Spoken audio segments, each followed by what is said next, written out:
al seminario Consideraciones en torno al acto administrativo, una reflexión práctica y actual de dicho concepto. Quien está a cargo de este importante seminario es el socialista en Derecho Administrativo, Jorge Díaz Montalvo. Su tiempo, doctor. Administrativo en este caso. Mi nombre es Jorge Díaz Montalvo.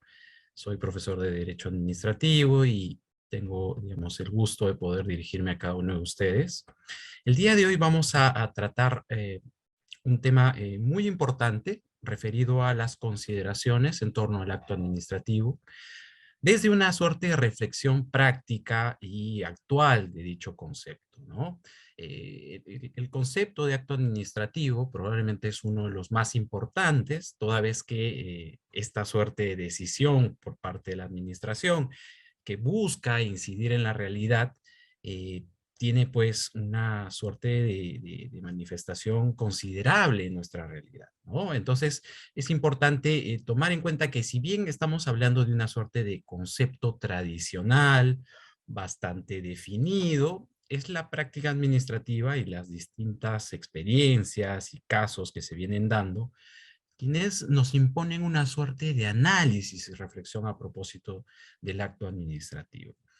Vamos a referirnos muy rápidamente, ¿sí?, a todos estos componentes, todos estos factores que se encuentran implícitos en el concepto de acto administrativo definido legalmente, ¿no? Tenemos una suerte de definición legal que está asociada pues a esta suerte de declaración unilateral que realizan las entidades administrativas en el marco del derecho público y que, claro, tienen una incidencia en una situación concreta, generando derechos, obligaciones, afectando intereses, ¿no? Eso por un lado. Y esta definición nos sirve para, digamos, establecer una suerte de marco de diferenciación respecto de otras manifestaciones de la administración. Probablemente una de las,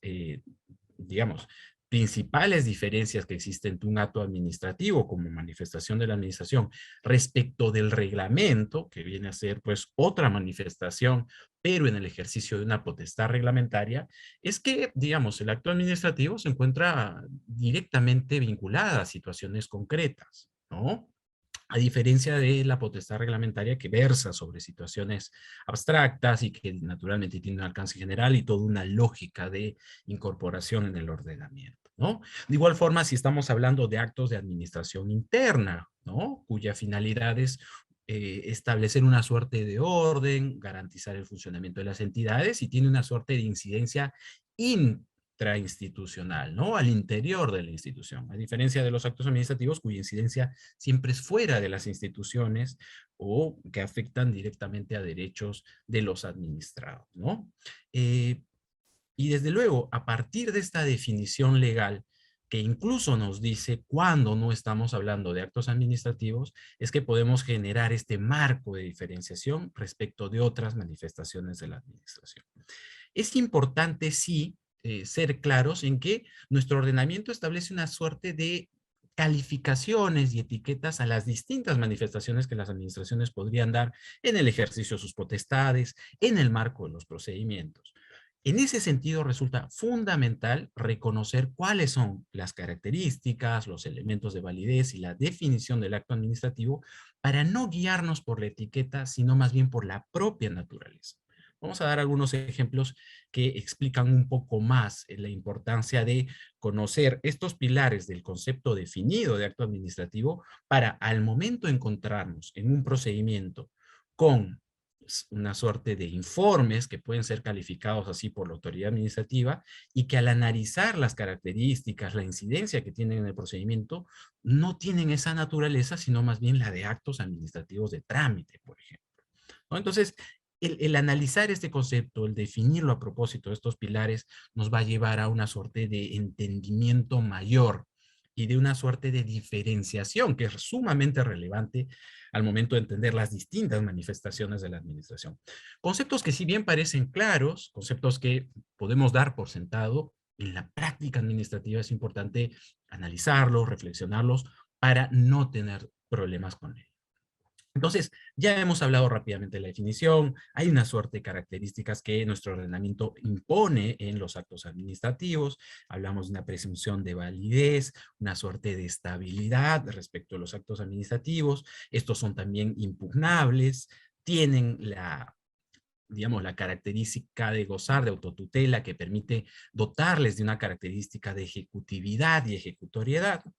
Y claro, también es importante reconocer que hay una clasificación de los actos administrativos, ¿no? Podemos hablar de actos administrativos de trámite, actos administrativos definitivos, que causan estado, actos administrativos firmes, y toda esta suerte de distinción en cuanto a la clasificación de actos administrativos que nos llevarán a ciertas reglas que el propio ordenamiento impone, ¿no? El de causa-estado nos llevará pues naturalmente a esta situación de agotamiento de la vía administrativa que supondrá la apertura del camino al cuestionamiento y control jurisdiccional a través del contencioso. O si estamos hablando de actos administrativos de trámite que, digamos, debidamente reconocidos, nos podrían abrir la posibilidad de analizar si es que estos pues generan indefensión o afectan el desarrollo del procedimiento, si eran una etapa del procedimiento, para poder ver la oportunidad de cuestionamiento a través de esta característica de impugnabilidad, ¿no? Entonces, es muy importante también tomar en cuenta la clasificación porque nos permitirá también lograr una suerte de distinción e identificación respecto de otras manifestaciones que podrían darse en los procedimientos y que son distintos o podrían ser calificados como actos administrativos. Es importante también saber de qué forma podemos incidir en un acto administrativo, ¿no? Naturalmente, nuestro ordenamiento ha destinado a la administración pública dos herramientas que son sumamente fuertes de incidencia, tales como son la revocación y la nulidad de oficio, y en el caso de los administrados, pues se les ha otorgado una suerte de gama de recursos impugnativos que le permiten incidir y lograr una suerte de ruptura de la presunción de validez y lograr pues que el acto administrativo sea cuestionado a través de los recursos de reconsideración y apelación, y hoy excepcionalmente de un recurso de revisión, ¿no? Entonces, en ese sentido, sin embargo, a pesar de que existe un concepto definido, vamos a ver que la práctica administrativa, el desarrollo de los sectores especiales, cada vez tenemos sectores que han logrado generar actos administrativos de componente técnico, de argumentación especializada, de una motivación cada vez mucho más compleja y de procedimientos de la misma naturaleza que han logrado una especialidad relevante. Entonces, esto nos trastoca, nos lleva a pensar que los actos administrativos no todos son iguales. Y yendo un poco más allá, en algún momento, esto significará que nuestra legislación no los trate del mismo modo, sino que requiera adecuar algunos elementos, sobre todo en la evaluación que un superior jerárquico puede hacer o que el propio Poder Judicial pueda realizar a propósito del contencioso administrativo, tratando actos administrativos que por el desarrollo de los sectores especiales impongan pues la necesidad de realizar algunos cuestionamientos, análisis y, digamos, respaldo de orden técnico relevante. ¿Sí? La casuística, naturalmente, nos impone día a día esta suerte de revisión, análisis, y claro, generando una perspectiva de modificación respecto a las instituciones propias del derecho administrativo. El día de hoy, o el día de ayer, miércoles, fue publicado en el Diario Oficial del Peruano una modificación a la forma de presentación de escritos bajo esta lógica de, de las vías electrónicas, ¿no? Y eso, digamos, es una suerte de responder a este conjunto de factores que, digamos, le imponen en la realidad, ¿no? Recordemos que el derecho administrativo está siempre buscando responder a una realidad. Y claro, la coyuntura de la pandemia ha impuesto la necesidad de desarrollar canales electrónicos de atención de eh, solicitudes, escritos, y en ese sentido la normativa genera una respuesta de esa naturaleza, ¿no? Entonces, ¿qué circunstancias particulares podemos reconocer, pues, a propósito de estas consideraciones? Bueno, vamos a ver que hay actos administrativos complejos, decisiones altamente especializadas por los sectores que tienen un desarrollo interesante a propósito del tratamiento de sus procedimientos administrativos y de sus decisiones administrativas cada vez más especializadas, sectores como salud, sectores como referidas a la regulación, y que dan pues actos administrativos como una tarifa, o decisiones, por ejemplo, el sector medio ambiente, en donde hay un componente eh, técnico y especializado indudable, ¿no? Hablamos también de actos administrativos electrónicos, como una suerte de preocupación que va cobrando mayor espacio al momento de hablar de esta suerte de circunstancias nuevas. eh, y también problemas, ¿no? Uso de medios diferentes al acto administrativo para generar, pues, estas decisiones sobre situaciones concretas que nos llevan, pues, a problemas, ¿no? Hay, por ejemplo, circunstancias en el uso de decretos supremos para aprobar o definir situaciones concretas que nos llevan, pues, a circunstancias en donde la primera pregunta es cómo generar una revocación, cómo declarar nulo esta suerte de decisión sobre una situación concreta, cuando se ha utilizado un vehículo normalmente usado o regulado para la aplicación de una norma, ¿no? Es importante también, digamos, caer en la preocupación de estas otras formas de manifestación en los procedimientos con efectos importantes. Vamos a encontrar que existen procedimientos en donde se ha calificado, se viene entendiendo como decisiones preliminares o informes preliminares, algunas actuaciones que tienen tal incidencia en el procedimiento que deben ser calificadas como actos administrativos de trámite y por ende tratados como tales, en lo referido a notificárselo a la otra parte o a la parte afectada, darle un tratamiento, por ejemplo, de habilitar la impugnabilidad de este tipo de decisiones, y que naturalmente la especialidad del tratamiento singular que cada uno de las autoridades administrativas en los sectores especiales quiere darle a su procedimiento, pues le dotan de una naturaleza distinta a la que realmente tiene, y la tratan indistintamente como algo diferente a un acto administrativo cuando realmente la manifestación califica como tal, ¿no? Vamos a también un poco hablar de la revisión judicial de decisiones complejas que Horizonte nos impone,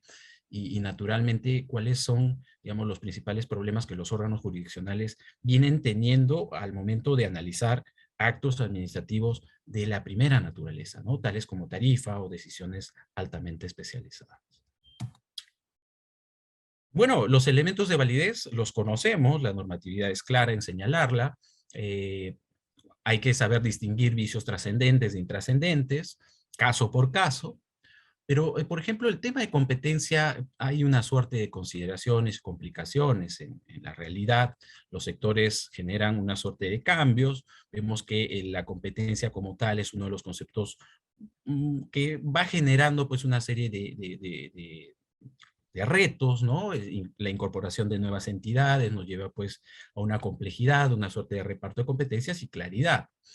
El objeto contenido, hemos dicho que se va tendiendo una mayor especialización.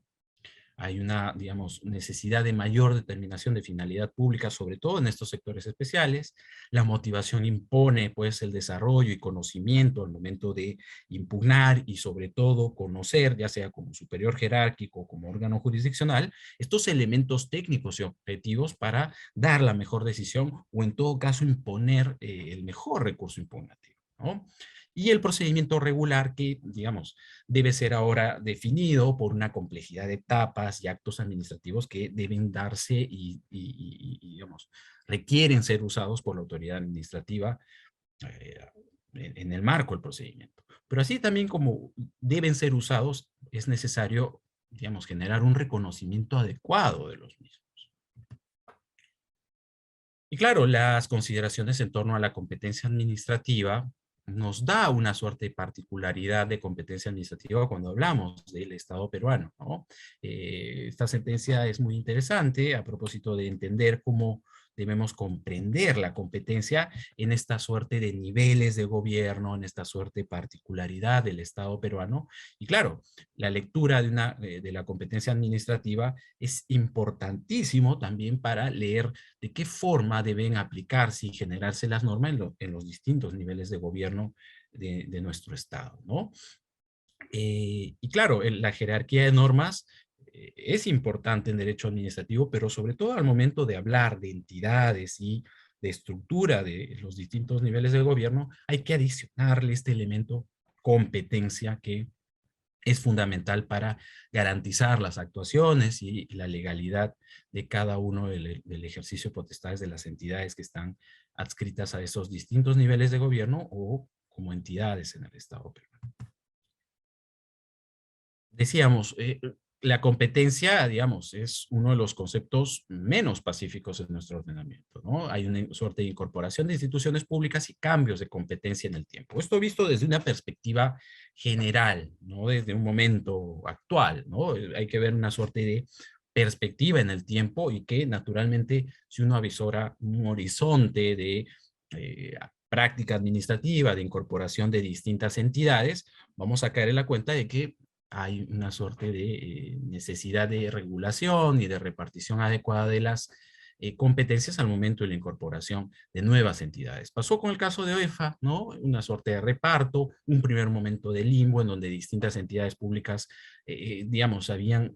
otorgado a OEFA sus competencias y que requerían pues de tener una suerte de claridad en el ámbito de acción y digamos esto en el tiempo se fue dando con toda naturaleza, con toda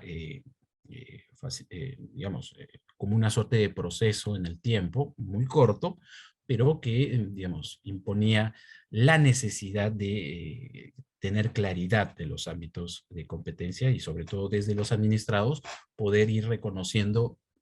cuándo esta entidad ya dejaba de ser competente y cuándo está nueva, incorporada en el ordenamiento, ¿no? Ahora, hemos hablado sobre la competencia, hablemos ahora de otras formas de manifestación procedimental con efectos importantes, ¿no? Este es un caso de un procedimiento complejo, donde hay una solicitud, una suerte de petitorio minero, en donde la discusión central era calificar adecuadamente un informe que tenía clara fuerza vinculante en la decisión final de este procedimiento,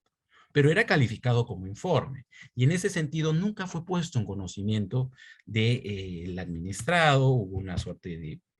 no puesta de conocimiento y por esa razón es importante reconocer algunos elementos a considerar, ¿no? Hablamos de procedimientos complejos que en muchos casos, digamos, están caracterizados por una participación plural de entidades. Entonces, es importante que en este tipo de procedimientos entendamos las actuaciones de la administración a la luz de las características de la administración. Es decir, si encontramos un informe, tratemos de analizar qué características tiene este y si resulta vinculante respecto al procedimiento. Porque probablemente la calificación de informe no esté asociada a la real naturaleza del mismo, sino más bien estemos hablando, por ejemplo, de un acto administrativo de trámite. Entonces, es importante analizar la incidencia y el efecto de la manifestación en el procedimiento. No guiarnos únicamente por la calificación que a esta manifestación se le da, sino más bien hacer esta suerte de examen, análisis, a propósito de los rasgos fundamentales que componen este concepto definido del que hablamos en la primera diapositiva, ¿no? Ahora, la práctica administrativa nos ha llevado también a una serie de problemas, como el uso de medios diferentes al acto administrativo para aprobar el mismo, vehículos de aprobación de normas y actos administrativos indistintamente a su naturaleza, por ejemplo, la utilización de un decreto supremo, que nos lleva a problemas al momento de dejar sin efecto la decisión administrativa, o del uso de otras formas de incidencia de actos administrativos e innovación de alternativas. Entonces, se busca incidir en el acto administrativo, generando una nulidad, revocando, pero sin usar, digamos, las formas que nuestro ordenamiento permite para incidir en un acto administrativo. Y eso nos da un claro problema, una aplicación indiscriminada de las formas de incidencia y uso de formas proscritas por el orden. Un caso muy conocido que, digamos, está asociado a la utilización indiscriminada de una manifestación de la administración que no era compatible con un acto administrativo para revocarlo, fue este caso de una revocación indirecta, caso Turismo Guaral en Indecopi, en donde la municipalidad, ¿sí?, utilizó una ordenanza para revocar un acto administrativo. Cuando por la naturaleza de las manifestaciones, la única vía de incidencia respecto de actos administrativos es a través de una decisión de la misma especie. Quiere decir que para revocar o declarar nulos los actos administrativos, hay que hacerlo a través de actos administrativos y no de vehículos normativos como pueden ser una ordenanza o un reglamento, ¿no?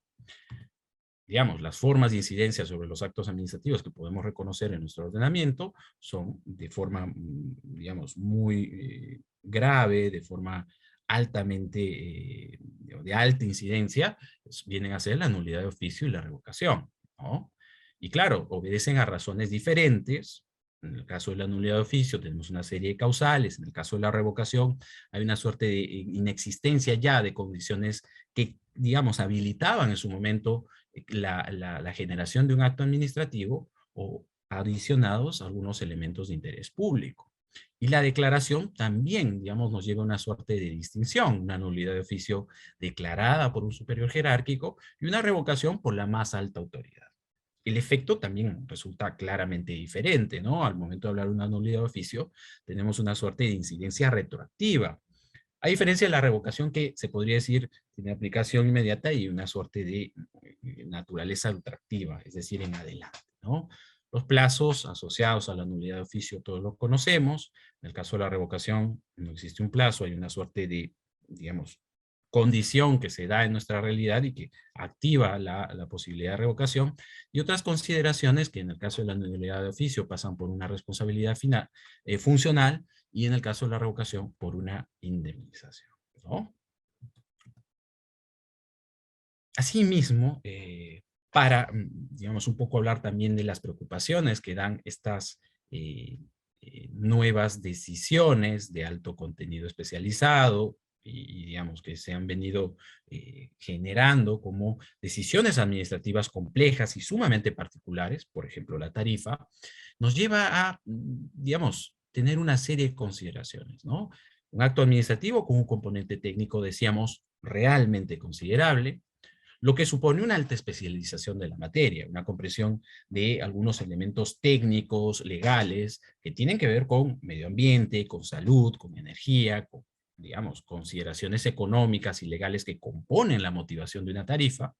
Y claro, todo este contenido e información es manejada, pues, por dos actores que se ven inmersos, pues, en el procedimiento administrativo, como puede venir a ser un regulado y un organismo regulador, cuando estamos hablando, pues, por ejemplo, de tarifa, o de un administrado que opera en un sector especializado y un organismo técnico especializado que naturalmente establece una serie de decisiones administrativas como, digamos, vinculadas a un sector especializado como medio ambiente, ¿no? Entonces, hay que generar una suerte de idoneidad de la revisión y el impacto que puede generar la decisión judicial al momento de declarar nula una tarifa o una decisión por parte de una entidad como EFA, ¿no? En ese sentido, hay una serie de propuestas que resultan relevantes incorporar, ¿no? Tal vez el respaldo desde los órganos jurisdiccionales en el uso de peritaje a través de expertos independientes. Y claro, esto supondrá pues una suerte de congregación y registro transparente de expertos que, digamos, ayuden al órgano jurisdiccional en la mejor decisión, lo cual nos llevará también a un sistema estricto de inhabilitaciones y de sanción, pues, en el caso de expertos que no resulten independientes y generen una suerte de faltas al momento de actuar y ejercer esta función especial. Y si nos vamos un poco ya en generar respuestas y soluciones en comparada, y que naturalmente nos llevan a un horizonte ya de largo plazo, es un poco pensar en una suerte de respuesta preventiva, ¿no?, al análisis y los cuestionamientos que puedan darse en sede administrativa de este tipo de decisiones antes de llegar al Poder Judicial. Entonces, esta exposición ha servido para un poco presentar algunas preocupaciones, algunas consideraciones actuales y prácticas en torno a este concepto que tenemos definido legalmente, ¿no? Pero que la práctica administrativa y el desarrollo de los sectores especiales van, digamos, generando un quehacer, una serie de retos y naturalmente una tarea de ver en perspectiva y en un análisis cada vez mayor este tipo de institución que es una de las principales manifestaciones de la administración pública que requiere un tratamiento importante, ya sea a propósito de la intervención del órgano jurisdiccional y y el cuestionamiento que pueda lograrse desde el administrado, ¿no? Bueno, quiero reiterar mi agradecimiento al ICJ por darnos este espacio de análisis, de reflexión, que permita, digamos,